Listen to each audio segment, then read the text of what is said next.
Hindi na rin napigilan ng mga negosyante na maglabas ng hinaing laban sa anilay historic at unprecedented na korupsyon. Panawagan nila kay PBBM, pananagutan at konkretong aksyon.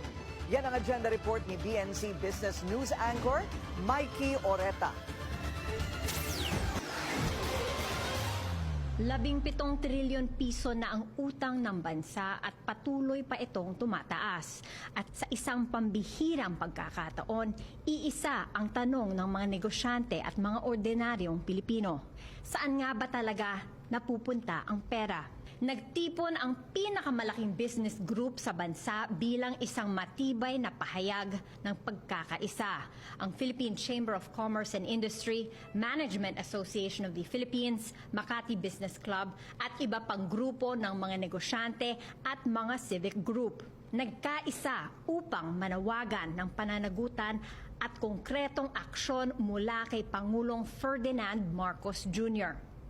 Hiniling nila tapusin na ang tinatawag nilang historic at napakalaking corruption scandal na may kinalaman sa mga proyekto ng flood control at infrastructure sa buong bansa. Babala ng mga grupo, bilyong-bilyong piso ang nawala dahil sa mga ghost projects, mababang kalidad ng mga output at sobrang taas na siningil sa mga proyekto. Ang pondo na dapat ay para sa kaunlaran, naubos sa katiwalian. Very simple. I think government, whether it's the ICI or the Department of Justice or something, they should prosecute because to everybody's perception, there seems to be a lot of evidence there going up against certain people. Certain people have admitted wrongdoings already. Let's start with that, and then we go up the food chain. We're going to continue to hold discussions and be a platform to bring about dialogue and data so that we can continue to make recommendations on how the budget will be allocated and how it will be dispersed.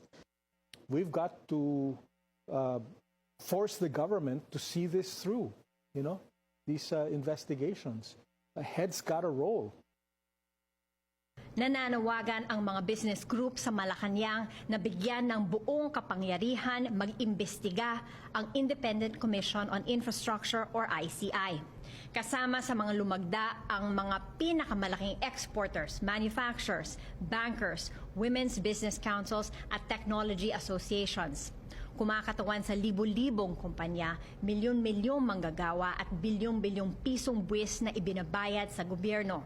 Marami sa kanila ang nagsasabing ito ay isang moral at economic emergency.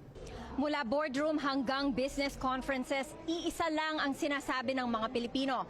The projects may be ghost projects, but the debt is real. Sa ngayon, mahigit 17 trillion pesos na ang utang ng bansa, katumbas ng halos 144,000 pesos kada Pilipino.